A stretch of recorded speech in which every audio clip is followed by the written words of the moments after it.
accommodate our charity of choice from November of 2022, and that was Hearth Place Cancer Support Center.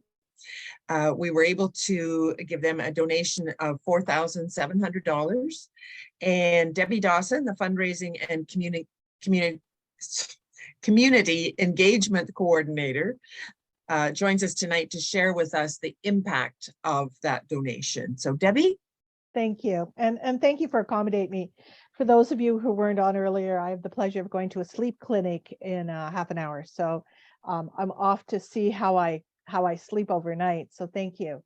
You know, as you know, we continue to see the ravages of cancer throughout the community, especially since we're moving out of COVID and into people being able to get diagnostics, which have been delayed, which has caused a lot of more serious cases for us. So when we received the money, which we were amazed that it was $4,700, which was wonderful, we took a look at the money and we broke it down into two areas for children. And the first one is the children that are diagnosed with cancer and the children who have parents who are stage 4 terminal with young families. So those children too. So I'll tell you a little bit about what we have done with the money and what we are planning to do with the money, because we got it in December and it just takes a little while to get going. So what we've looked at doing is individual support for children and teens, which is the biggest chunk of the money, which is going to be approximately $2,600 of that money. And I can tell you a quick story, and I know I only have 5 minutes. We did a children's Christmas party at Christmas, and this little girl was being sick in the bathroom. She was about 3. And I found out that it's because of her anxiety, because she hadn't been out since her mother passed away. So those kind of programs are essential for the young people dealing with a loss.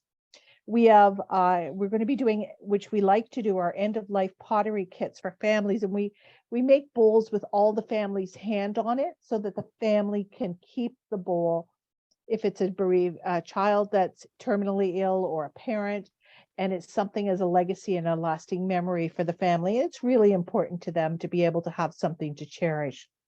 We're planning on doing family days for bereaved families, which would be 2 days of supplies and foods, because sometimes they just need a time out to do things together as a group to try and help each one of them heal.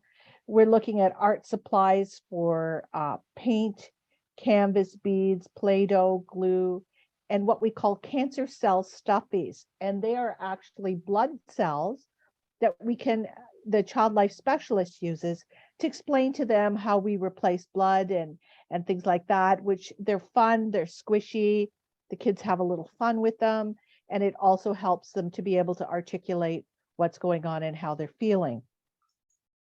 We were very grateful to be able to get a photo printer so that we could do family memories and collages. And that's one thing we do. We have a photographer that goes in and takes family pictures so that the family has something to remember the loss when they lose the loved one.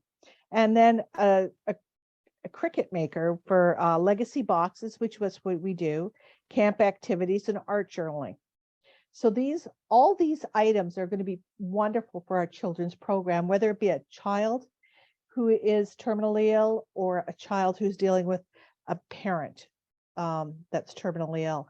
And this is going to make a really big difference to our children's program. So I truly can't thank you enough.